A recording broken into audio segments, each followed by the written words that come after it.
New book out, just released. It's demanding action from California law enforcement in the death of an Arizona woman. So our Ginger Jeffries spoke exclusively to the author about this case. Ginger, this is fascinating. Yeah, this is a story that dates back to 2011 at a mansion in Coronado. You likely remember the name Rebecca Zahau.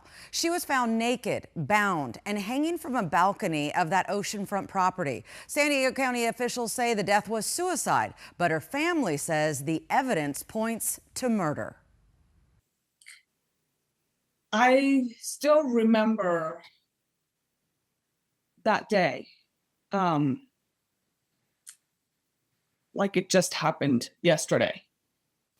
Mary Zahau Lehner recounts the moments of July 13th, 2011 in her new book, Unraveling the Knots, a sister's relentless fight for justice in the murder of Rebecca Zahau. I don't remember fine details, but I remember my husband coming to work, my husband saying, I need to talk to you in private, this is important. And I remember being busy and told him, can this wait until lunchtime? And when we went back to my office and he told me I had lost consciousness for a little bit.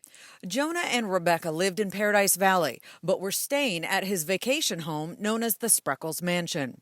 Rebecca was found hanging from a second-story balcony by her boyfriend's brother, Adam Shacknai, who called 911. Emergency, what are you reporting? Yeah, I got a girl hung herself. When authorities arrived on scene, they described the death as violent, then swept the house for other possible victims and initially investigated the case as a homicide. In this interview with authorities, one neighbor said she did hear a woman scream for help the night Rebecca died. When you say you hear the female yelling for help, can you remember exactly what was said? You just hear him talking, and all of a sudden, this woman's voice yells, and then it sounds like she was yelling for help, and how you can tell because it's real high-pitched. Did she actually say, help, help? Yeah, so it sounded like. However, a few months later, the sheriff's department concluded Rebecca died by suicide. The family did not agree with that investigation and ended up suing Adam for wrongful death. In 2018, a jury agreed with the family and found Adam responsible for Rebecca's death. However, criminal charges were never filed. Mary says this book is the latest push for justice over a decade in the making. My frustration over the years and my heartbreak over my sister's death,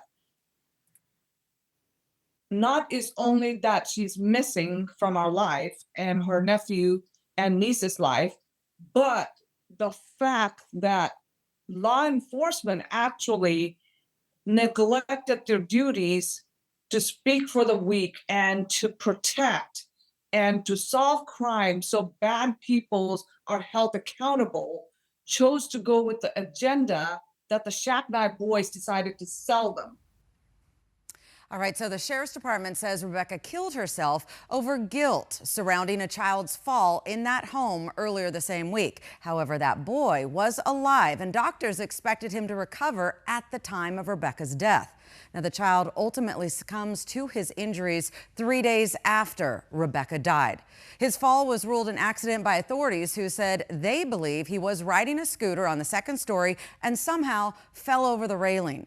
Rebecca was actually credited with performing CPR on the child until first responders arrived. In the studio, Ginger Jeffries, 12 News.